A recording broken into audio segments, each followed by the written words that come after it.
యేసయ్యను మోషే, ఏలి అనే ఈ ప్రవక్తలు కొండ మీద, రూపాంతర కొండ మీదకి వచ్చి ఆయన్ని అభిషేకించారు. మరి ప్రవక్తలు నిన్ను అభిషేకిస్తున్నారా? నీకంటూ ఒక ప్రవక్త ఉన్నాడా? నువ్వు ప్రవచనాత్మక ఈ సంఘంలో సభ్యునిగా ఉన్నావా? నువ్వు వెంబడించాల్సినటువంటి ప్రవక్తలు ఎవరైనా ఉన్నారా? ప్రవచించే ప్రవక్తలు నీకంటూ అందుబాటులో ఉన్నారా? నీకంటూ నీవు కష్టం వచ్చినప్పుడు ఆ కష్టాన్ని జయించడానికి అభిషేకించేటువంటి అభిషేక్తులైన ప్రవక్తలు నీకు అందుబాటులో ఉన్నారా? వారి సావాసంలో ఉంటున్నావా? వారికి అందుబాటులో ఉంటున్నావా? ఎవరైతే దేవుని సంఘానికి, మందిరానికి, దైవ సేవకులకు సమీపంగా ఉంటారో వారి వద్ద నుంచి అనేకమైనటువంటి మేళ్ళని మీరు పొందుకుంటారు. మత్తయి సువార్త 10:3 చూడండి. ఇదిగో మోషేయు ఏలీయాయు వారికి కనబడి ఆయనతో మాట్లాడుచుండిరి. ఏం జరుగుతుందండి? ఇది ఒక మహత్తరమైన సన్నివేశం. ఈ సన్నివేశాన్ని చూడడం కోసం పరలోకంలో ఉన్నటువంటి దూతలంతా కూడా వేగిరపడుచున్నారు. దేవుని సింహాసనం ముందు సాష్టాంగపడి 24 పెద్దలు కూడా ఈ సన్నివేశం కోసం ఎదురు చూస్తున్నారు. వారు పరలోకం నుంచి వీక్షిస్తున్నారు. నువ్వేమో పరలోకం వైపు వీక్షిస్తూ పరలోకంలో ఏం జరుగుతుందో చూడాలని నువ్వు ఆశపడుతున్నావు. కానీ పరలోకంలో ఉన్న జీవులు, దూతలు, పరిశుద్ధులు భూలోకంలో దేవుడు ఏం చేయబోచున్నా అనే విషయాల గురించి వాళ్ళు తొంగి చూస్తున్నారు. ఈ సమయంలో ఏం జరిగింది? ఏ మోషే, ఏ ఏలియాలైతే పరలోకానికి వెళ్ళి ఉన్నారో వారిని ప్రత్యేకంగా దేవుడు పరలోకం నుంచి భూలోకానికి దింపి ఉన్నాడు. అంటే పరలోకంలో ఉన్నటువంటి పరిశుద్ధులు భూలోకానికి రాగలరండి? ఆ విషయం మీరు తెలుసుకోవాలి. మోషే మరణించాడు, పరలోకానికి వెళ్ళిపోయాడు. ఏలియా సజీవంగానే పరలోకానికి అగ్ని రథాల్లో వెళ్ళిపోయి ఉన్నాడు. అయితే మనమేమనుకుంటామంటే ఒక్కసారి పరలోకం వెళ్ళిపోయిన తర్వాత మళ్ళీ పరలోకంలో ఉన్నటువంటి పరిశుద్ధులు భూలోకానికి మళ్ళీ యేసుక్రీస్తు రెండో రాకడ వరకు వచ్చే అవకాశం లేదని అనుకుంటాం. అది సరైనది కానే కాదు. దేవునికి సమస్తమును సాధ్యము. ఇప్పుడు పరలోకంలో నివసిస్తున్నటువంటి మోషేను, ఏలియాను దేవుడు ప్రత్యేకంగా ఆజ్ఞాపించి ఉన్నాడు. వారు పరలోకంలో నుండి ప్రత్యేకంగా ఆ రూపాంతర కొండ మీద ఉన్నటువంటి యేసుక్రీస్తు వారితో మాట్లాడడం కోసం దిగి వచ్చి ఉన్నారు. అయితే ప్రశ్న ఏంటంటే, మరి యేసయ్య దేవుని కుమారుడు కదా, ఆయన మెస్సయ్య కదా, ఆయన దేవుడు కదా, మానవ రూపంలో ఉన్న దేవుడైతే మరి ఆయన వద్దకు మోషే, ఏలియా రావాల్సిన అవసరం ఏమున్నది? మోషే, ఏలియా వచ్చి ఆయనతో మాట్లాడాల్సిన అవసరం ఏమైనా ఉన్నదని మీలో ప్రశ్న వస్తుంది. అయితే అవసరం ఉందండి. ఆ విషయం తెలుసుకోవాలి. ఎందుకంటే యేసుక్రీస్తు వారు ఈ భూలోకంలో జీవిస్తున్న కాలంలో ప్రవక్తలంటూ ఎవరైనా ఉన్నారంటే ఒకే ఒక ప్రవక్త ఉన్నాడు. ఆయన పేరు బాప్తిస్మిచ్చే యోహాను. ఈ పాటికి బాప్తిస్మిచ్చే యోహాను చెరసాల్లో వేసి శిరఛేదనం చేశారు. అందుచేత యేసుక్రీస్తు వారికి ప్రవచించేటువంటి ప్రవక్తలంటూ ఈ భూలోకంలో ఎవరైనా ఉన్నారా? ఎవరూ లేరు. విచారం ఏంటంటే దేవుని కుమారుడే మనుష్య కుమారునిగా, మానవునిగా ఈ లోకంలో వచ్చినప్పుడు ఆయనకు ప్రవచించవలసిన ప్రవక్తలు కావాల్సిన సమయం వచ్చినప్పుడు భూలోకంలో నాకంటూ ఎవరైనా ప్రవక్తలు ఉన్నారా, నా వద్దకు వచ్చి నాకు ప్రవచించే ప్రవక్తలు ఎవరైనా ఉన్నారని యేసుక్రీస్తు వారు ఇశ్రాయేలు దేశమే కాదు ప్రపంచమంతా కూడా చూచినా కానీ ఆ సమయంలో యేసుక్రీస్తు వారికి ప్రవచించే ఒక్క ప్రవక్త కూడా లేనే లేడు. మరి యేసయ్యకు ప్రవక్తలు కావాలి. ఎందుకంటే దేవుడు ఏమైతే కార్యాలు చేయాలనుకున్నాడో, చెయ్యపోవాలనుకుంటున్నాడో ఆ కార్యాలను పరిశుద్ధాత్మ దేవుడు ప్రవక్తల ద్వారా ఆయన బయలుపరుస్తాడు. ఇక కొన్ని రోజుల్లో యేసయ్య ఇక శిలువ మీద చనిపోబోతున్నాడు. ఆయన మరణం గురించియు, పునరుత్థానం గురించియు, సమాధి గురించియు, శ్రమల గురించియు ప్రవచించే ప్రవక్తలు యేసయ్యకు కావాలి. అందుచేత ఆ రూపాంతర కొండ మీద ప్రార్థన చేయుచు నేను అనుకుంటున్నాను, ప్రభు ప్రార్థించి ఉన్నాడు, పరలోకమందున మా తండ్రి దయచేసి నాకు ప్రవక్తల్ని పంపించండి. ఈ ఇశ్రాయేలు దేశంలో నాకంటూ ఎవరు ప్రవక్తలు లేనే లేరు, ప్రపంచంలో లేరు, ప్రాఫెట్స్ లేనే లేరు తండ్రి. నాకు ప్రవచించే ప్రవక్తలు కావాలి తండ్రి, ప్రవక్తల్ని పంపించమని యేసయ్య రూపాంతర కొండ మీద ప్రార్థన చేయంగానే వెంటనే తండ్రి జవాబిచ్చాడు. వెంటనే పరలోకం నుంచి మోషే, ఏలియాలు ఒడివడిగా యేసే వద్దకొచ్చి ఆయనతో మాట్లాడసాగిరి, ఆయనకు ప్రవచించసాగిరి. వారు ప్రవచిస్తున్నారు. యేసయ్యకు ప్రవక్తలు కావాలా? కావాలి. యేసయ్యకు ప్రవచనం కావాలా? కావాలి. ఏలియా, మోషేలు వచ్చి యేసయ్య నువ్వు మరణించబోచున్నావు, సమాధి చేయబోచున్నావు, నువ్వు తిరిగి లేస్తావని ఆయన శ్రమల గురించి, మరణ పునరుత్థానం గురించి అనేకములైన ప్రవచనాలు బయలుపరిచారు. ఈ ప్రవచనాలు పొందుకున్న యేసయ్య మహాశక్తిని పొందుకున్నాడు. వినండి, ఈ శక్తితోనే యేసుక్రీస్తు వారు ఆ సిలువలో ఆయన ప్రాణం పెట్టాడు. మరి యేసయ్యకే ప్రవచించాల్సిన ప్రవక్తలు అవసరం ఉన్నప్పుడు ఒక సాదా సీదా విశ్వాసమైన నువ్వు ఎందుకు అనుకుంటున్నావు నాకు ఏ ప్రవక్త అవసరం లేదు, నాకు ఏ పాస్టర్ గారు అవసరం లేదు, నేను సోలో భక్తుడిని, నాకు ఎవరు అక్కర్లేదు నువ్వెందుకు అనుకుంటున్నావు? యేసుక్రీస్తు వారికే ప్రవచించాల్సిన ప్రవక్తలు అవసరమై ఉన్నప్పుడు మరి నాకు ఏ ప్రవక్త అవసరం లేదు, నాకు ఏ దైవజనుడు అవసరం లేదు, నాకు ఏ ప్రవచనం అవసరం లేదని నువ్వెందుకు అనుకుంటున్నావు? యేసయ్యకు ప్రవచనం అవసరం ఉంటే ఏలియాను, మోషేను దేవుడు పంపించి ఉన్నాడు. అయితే వాళ్ళు వచ్చి ప్రవచించి, మరి యేసయ్యకు ప్రవచనం అవసరం ఉన్నప్పుడు మరి నువ్వెందుకు అనుకుంటున్నావు నాకు ఎలాంటి ప్రవచనం అవసరం లేదు, నేను బైబిల్ చదువుకొని ప్రార్థన చేసుకుంటే చాలు, ఇక దేవుడు నన్ను దీవించేస్తారని నువ్వెందుకు అనుకుంటున్నావు? యేసయ్య ముందు ఎన్నో సవాళ్ళు ఉన్నాయి, ఎన్నో శ్రమలు ఉన్నాయి, ఎన్నో అవమానాలు, ఎన్నో పోరాటాలు ఉన్నాయి. ఇవన్నీ జయించడానికి ఆధ్యాత్మిక శక్తి కావాలి, మానవాతీతమైన శక్తులు కావాలి. ఈ అతీతమైన శక్తులు ఎలా వస్తాయి? ఎప్పుడైతే అభిషేకించబడ్డ ప్రవక్తలు ప్రవచించినప్పుడు, ఆ ప్రాఫసీను రిసీవ్ చేసుకున్నప్పుడు, ఆ ప్రాఫసీతో పాటు నీలోనికి అతీతమైన మానవాతీత శక్తులు వస్తాయి. ఈ మానవాతీత శక్తులు పొందుకున్నప్పుడు నీ భవిష్యత్తులో ఎలాంటి పోరాటములు ఉన్నా కానీ, ఎలాంటి చేతబడి శక్తులు ఉన్నా కానీ నువ్వు ఈజీగా జయిస్తావు. మరి యేసయ్యకు ఆ సమయంలో ఎలియా, మోషేలు ప్రవక్తకు వచ్చి ప్రవచించారు. మరి నీకంటూ ప్రవక్తలు ఉన్నారా? ఈ రోజుల్లో విశ్వాసుల్ని ఈ ప్రశ్న వేసినట్లయితే, అయ్యా విశ్వాసులారా, మరి మీకంటూ ఎవరైనా ప్రవక్త, ఏదైనా ప్రాఫెట్ మీకు ఉన్నారా? ఎస్, మీరు నమ్మేటువంటి ప్రవక్త ఎవరైనా ఉన్నారని విశ్వాసుల్ని కానీ సంఘాల్లో ఉన్నటువంటి జనాలు కనుక ప్రశ్నించినట్లయితే వారిలో చాలామంది చెప్పే విషయం ఏంటంటే, ఈ రోజుల్లో అపోస్తలు లేనే లేరు, ఈ రోజుల్లో ప్రవక్తలు లేరని చాలామంది చెప్తున్నారు. చాలామంది చాలా చోట్ల బోధించే విషయాలు ఏంటంటే, ఈ రోజుల్లో అపోస్తలు లేరు, ప్రవక్తలు లేరు, ఎందుకంటే బైబిల్ మనకు వచ్చేసింది, బైబిల్ ప్రింట్ అయిపోయింది, అందుచేత అపోస్తలు లేరు, ప్రవక్తలు లేరని చెప్తున్నారు. మరి అలాగైతే మరి బైబిల్ ప్రింట్ అయిపోయింది, మరి రోగాలు ఎందుకు లేకుండా లేవు, దయ్యాలు ఎందుకు ఉన్నాయి?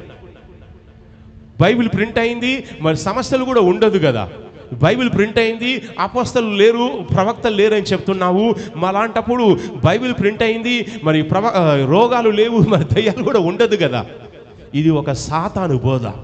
అపోస్తలు లేక పరిచర్యను, ప్రవక్త లేక పరిచర్యను ఈ సంఘానికి అందకుండా చేయడం కోసం సాతాను ఈ సంఘంలో పెట్టినటువంటి ఒకానొక అబద్ధ బోధ ఏంటంటే, ఈ రోజుల్లో అద్భుతాలు లేవు, ప్రవచనాలు లేవు, స్వస్థత లేవు, అపోస్తలు లేరు, ఈ ప్రవక్తలు లేనటువంటి ఒక బోధ కొనసాగుతుంది.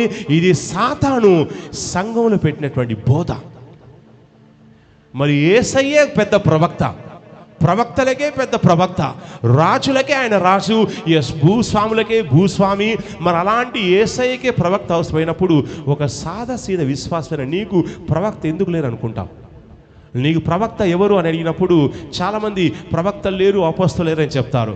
ఇంకొంతమంది ఏంటంటే, నాకు ఎవరు లేరండి, పాస్టర్ గారు ఉన్నారని చెప్తారు. కానీ మీకు ప్రవక్తలు కావాలి.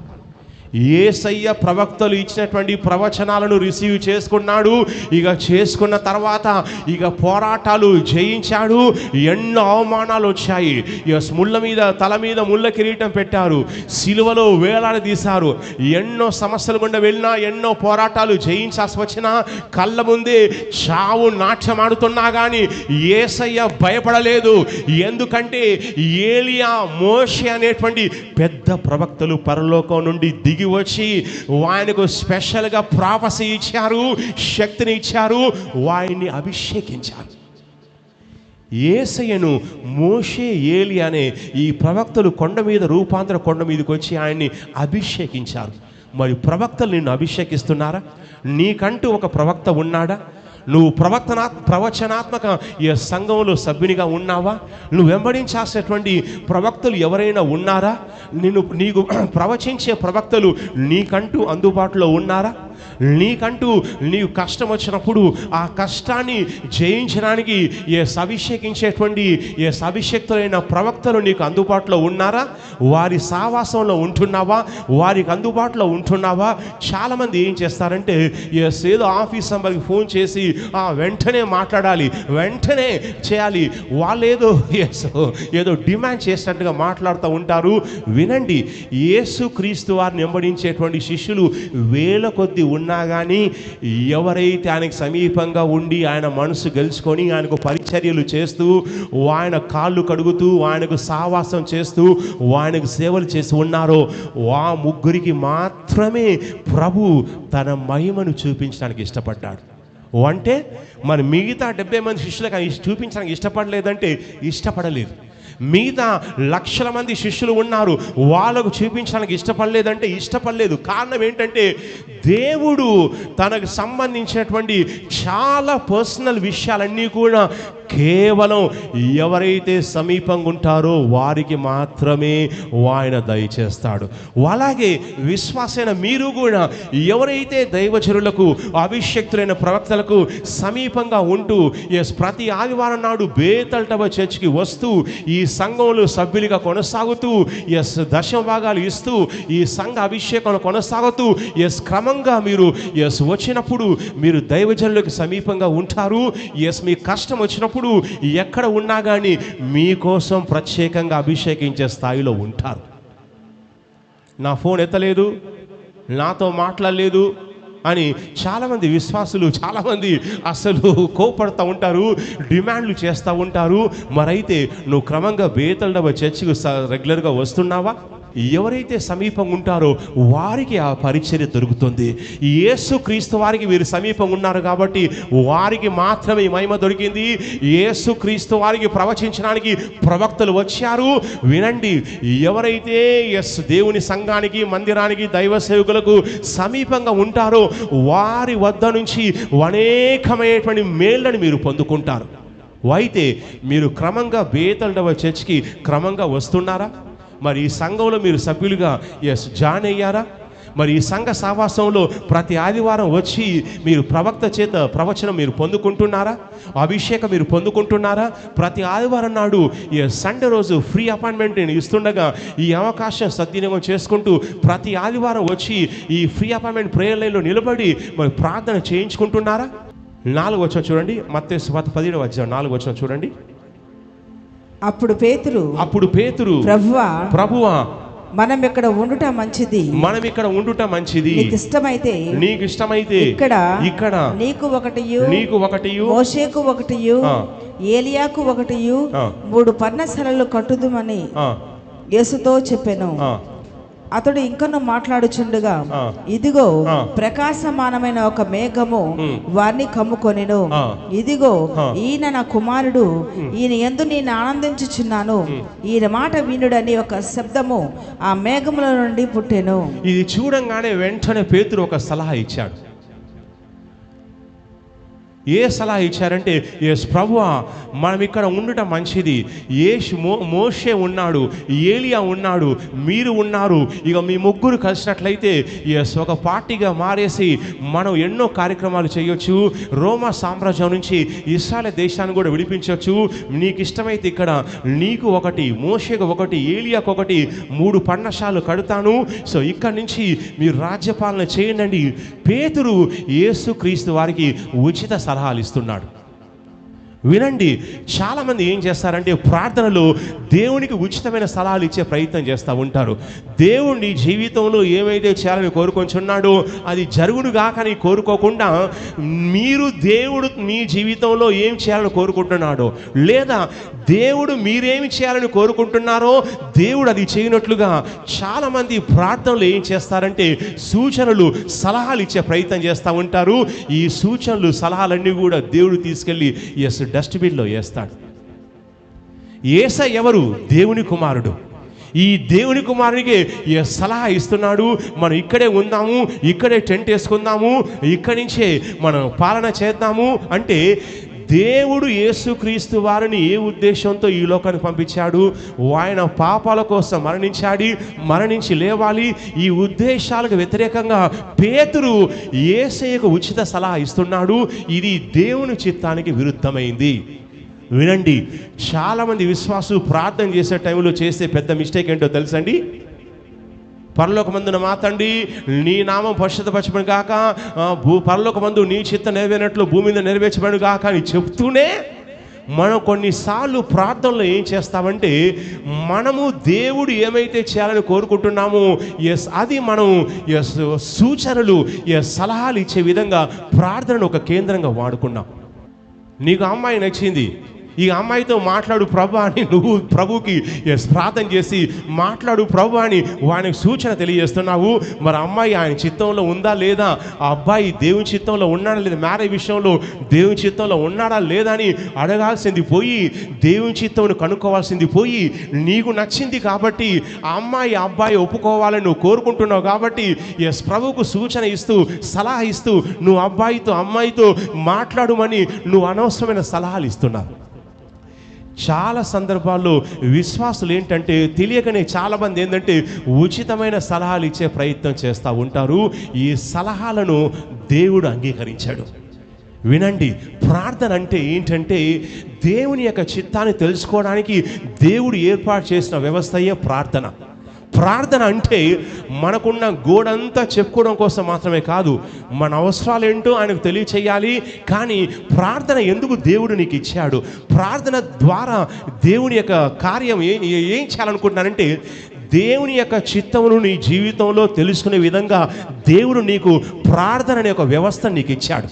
ఈ ప్రార్థన అనేది నీ గొంతమ కోరికలు చెప్పుకొని దేవుని బలవంతం చేయడం కోసం కాదు.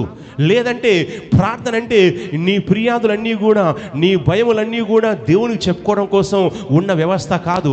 ప్రార్థన అంటే నువ్వే ఏదో వాగుడు కాయలాగా వాగడం కోసం ఇచ్చేటువంటి విధానం కానే కాదు. ప్రార్థన ఎందుకుందంటే ఈ ప్రార్థన వ్యవస్థ ద్వారా ఏంటంటే దేవుని యొక్క చిత్తమును, ఆయన ఉద్దేశములను నువ్వు తెలుసుకోవడం కోసం దేవుడు నీకు ప్రార్థన ఇచ్చాడు.